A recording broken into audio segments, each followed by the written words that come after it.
Saya sapa kita semua, selamat pagi dan shalom. Selamat pagi, shalom. Sebelum kita membacakan kebenaran firman Tuhan pada pagi hari ini, mari saya ajak kita semua untuk berdoa. Tuhan Yesus, terima kasih buat kebaikan-Mu bagi setiap kami, sehingga pada pagi hari ini ya Tuhan, kami datang untuk mendengarkan kebenaran firman-Mu.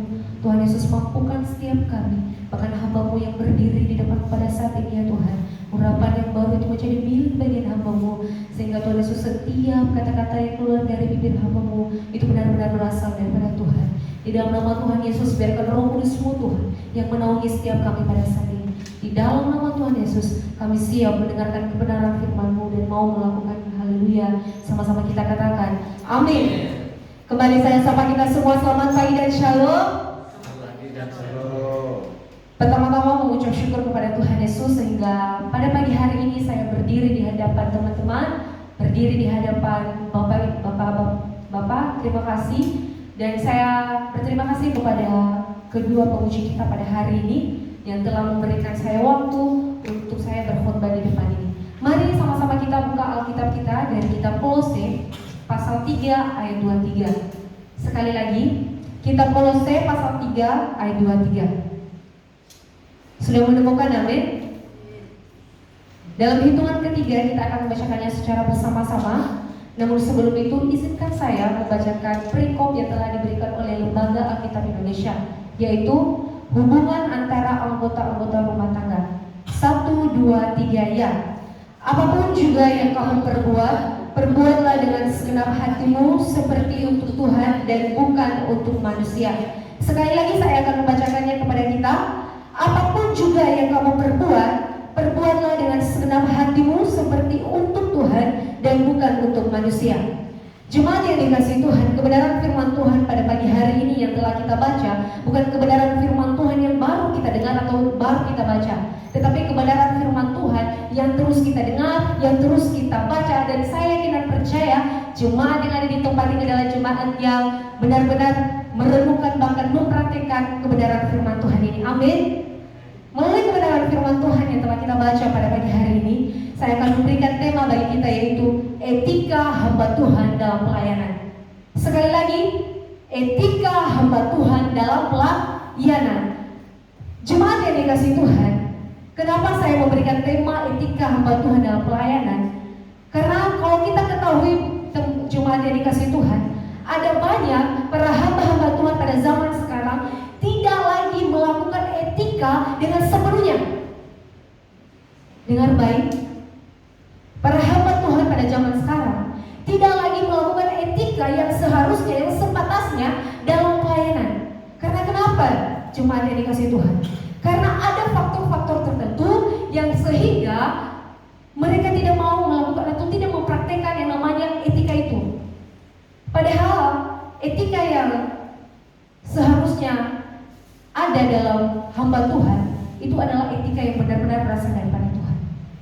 Etika dalam menurut bahasa Kamus Besar Bahasa Indonesia itu berbicara tentang moral, berbicara tentang tindakan.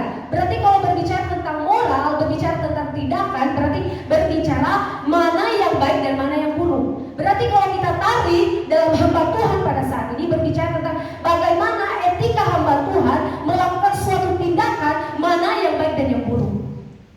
Nah, jemaat yang dikasihi Tuhan, jemaat pasti mengetahui mana saja hamba Tuhan yang melakukan etika itu dalam pelayanan, dan mana juga hamba Tuhan yang tidak lagi melakukan etika dalam pelayanan.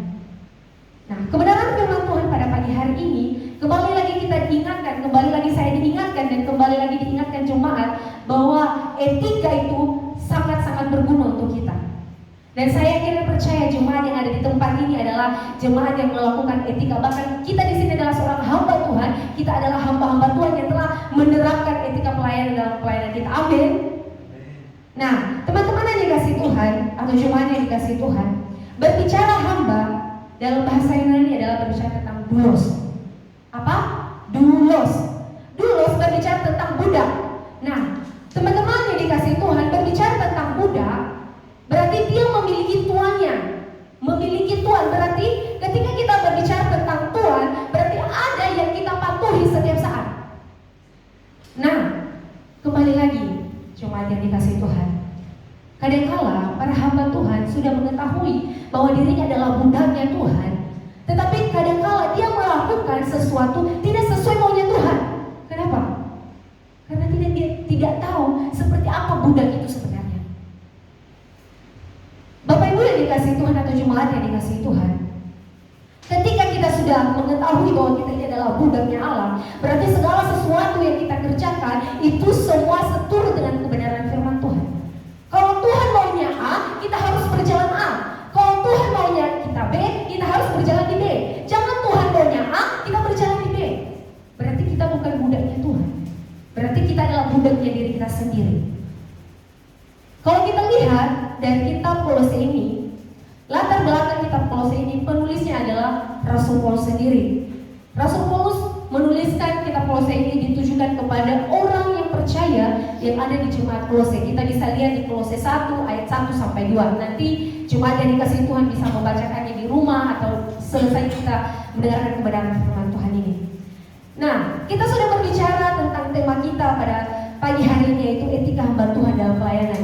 Dan saya akan mengambil suatu peralihan ciri-ciri hamba Tuhan yang memiliki etika dalam pelayanan. Sekali lagi, ciri-ciri hamba Tuhan yang memiliki etika dalam pelayanan. Karena kembali lagi seperti pendahuluan saya, jemaat yang dikasihi Tuhan, bahwa etika dalam pelayanan sangat berguna, sangat dibutuhkan. Nah, yang pertama, ciri-ciri hamba Tuhan yang memiliki etika dalam pelayanan adalah melayani karena Tuhan. Melayani karena Tuhan. Dalam bahasa Yunaninya, melayani karena Tuhan itu berbicara tentang giatuteo. Giatuteo berarti ditujukan kepada Tuhan. Nah, jemaat yang dikasihi Tuhan, di mana kalau kita baca kembali di kitab Kolose ini, Rasul Paulus menasihatkan orang percaya untuk menganggap semua pekerjaan itu untuk sebagai pelayanan untuk Tuhan, bukan untuk diri sendiri. Kembali lagi bahwa pelayanan apapun itu, pekerjaan apapun itu kita tujukan untuk Tuhan. Berbicara tentang apapun juga, dalam bahasa Yunaninya itu berbicara tentang otidopete. Otidopete berarti berbicara tentang otidopete ini berarti keharusan apapun, berarti apapun itu. Berbicara tentang apapun itu, baik itu kita sebagai penyapu gereja, sebagai pelayan di altar, itu suatu pelayanan.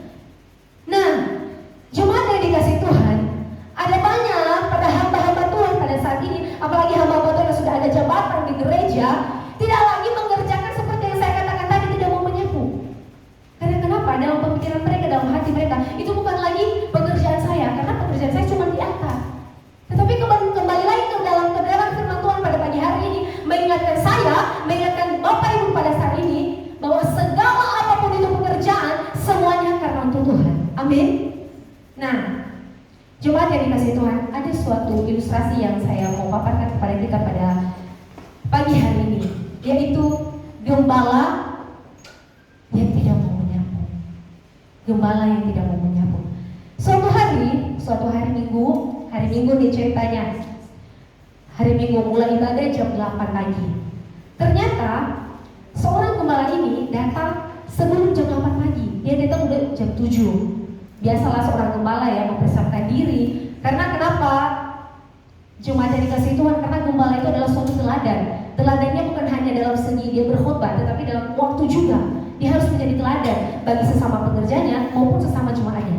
Nah, ketika dia sudah datang jam 7 pagi, masih 1 jam nih, masih belum mulai ibadah, dia melihat gereja masih belum dibersihkan, masih belum rapi. Tahu apa yang dia katakan, teman-teman? Dia hanya duduk diam selama 1 jam itu.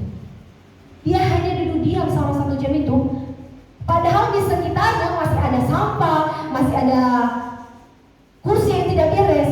Tapi yang ada dalam hatinya, kan saya gembala, saya seorang gembala, saya tidak wajar memegang pesapu lagi. Saya itu wajarnya di altar, bukan lagi di bawah. Nah, kemudian ada seorang pekerja. Pekerja ini adalah seorang guru sekolah minggu. Ketika ia menyapa seorang gembala itu, dia mengatakan, "Shalom Pak." "Shalom."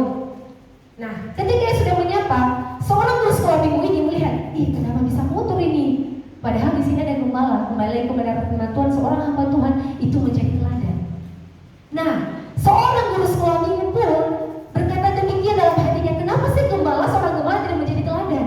Padahal dalam kebenaran firman Tuhan, gembala itu harus menjadi teladan. Tetapi karena seorang guru sekolah minggu ini memiliki yang namanya kasih terhadap gereja tersebut, ia mengambil sapu dan menyapunya. Ketika ia sudah menyelesaikan menyapu, membersihkan gereja tersebut, apa yang dia lakukan? Dia katakan kepada gembala tersebut, "Pak, sudah bersihkan gereja kita?" Apa yang dibilang gembala tersebut dengan entengnya? Dia bilang, "Iya, sudah bersih." Cuma dia kasih Tuhan, apa yang kita bisa ambil dari ilustrasi tersebut? Kita bisa ambil hikmatnya bahwa setiap pekerjaan itu kita tujuankan itu untuk Tuhan. Jangan seperti gembala yang tadi, 1 jam dia ada di situ tapi dia nggak mau menyapu. Dia menunggu bawahannya, dia menunggu orang lain yang menyapu. Dan saya ingin percaya di sini ketika kita menjadi gembala nantinya, kita adalah gembala yang mau diteladani oleh jemaat kita. Amin. Amin. Nah, teman-teman yang dikasihi Tuhan, itu adalah ciri-ciri hamba Tuhan yang pertama, yaitu melayani karena Tuhan. Melayani karena Tuhan. Ciri-ciri hamba Tuhan yang memiliki etika dalam pelayanan yang kedua adalah melayani dengan segenap hati. Dalam bahasa Yunani-nya berbicara tentang olisoutin kardia. Olisoutin kardia. Teman-teman yang dikasih Tuhan, berbicara tentang melayani dengan segenap hati itu berbicara tentang kesungguhan. Kesungguhan. Berbicara tentang kesungguhan berarti berbicara tentang kesepenuhan hati. Berarti ketika kita melakukan suatu pekerjaan, itu harus kita lakukan dengan kesungguhan hati kita. Ketika para pemimpin kita, mungkin para gembala kita, para pemimpin kita, para dosen kita, ketika kita dipercayakan untuk melakukan sesuatu, kita harus kerjakan sesuai kebenaran firman Tuhan. Karena kembali lagi, ketika kita mau melakukan sesuatu hanya untuk Tuhan Yesus, amin. Nah, di sini nih yang kebanyakan ketika kita melakukan suatu pekerjaan, baik itu dalam segi lembaga atau gereja, ada banyak para hamba Tuhan, para pengerja, para orang yang sudah percaya di dalam Tuhan. Ketika mereka mau mengerjakan sesuatu, mereka mau itu nama mereka yang dilihat. Ada banyak teman-teman, ketika mereka mau mengerjakan sesuatu, mereka mau dulu supaya saya dilihat oleh pemimpin. Nah, apa itu yang dikasih Tuhan? Ketika kita mencari nama di saat kita bekerja, berarti kita bekerja bukan untuk Tuhan. Kembali, diingatkan kembali kita pada pagi hari ini, kita melakukan suatu pekerjaan hanya untuk Tuhan. Nah, ada sebuah ilustrasi teman-teman pada saat ini, yaitu tentang pengerja yang mencari nama kepada pemimpin.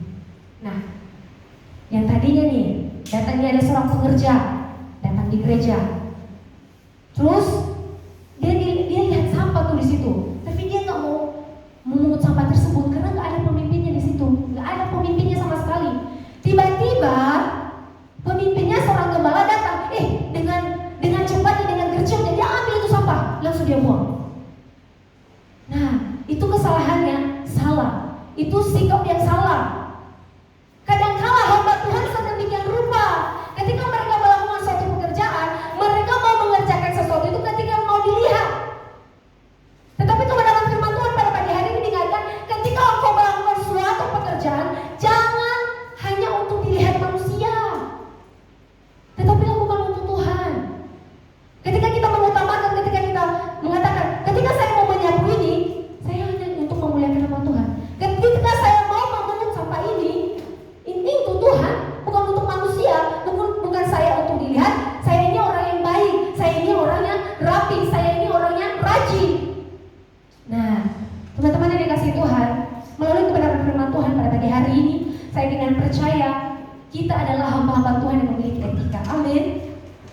Nah, kesimpulan yang saya ambil atau simpulkan dalam kebenaran firman Tuhan yang saya paparkan kepada kita pada pagi hari ini dengan tema etika hamba Tuhan dalam pelayanan. Yang pertama tadi ciri-ciri hamba Tuhan, yaitu melayani karena untuk Tuhan, dan yang kedua melayani dengan segenap hati. Teman-teman yang dikasihi Tuhan, kitab Kolose 3 ayat 23 ini sangat menegur kehidupan saya dan menegur kehidupan jemaat Tuhan pada saat ini. Diingatkan kita kembali bahwa setiap apapun yang kita kerjakan semuanya untuk Tuhan. Ketika kita mengerjakan apa yang mau Tuhan dalam kehidupan kita, apa yang Tuhan suruh dalam kehidupan kita melalui para pemimpin kita, melalui para gembala kita harus mengerjakannya dengan segenap hati. Amin. Demikianlah kebenaran firman Tuhan pada pagi hari ini. Saya kian percaya, biarkan Roh Kudus yang memampukan setiap kita untuk kita bisa melakukan dalam kehidupan kita hari lepas hari. Mari kita bersatu dalam doa.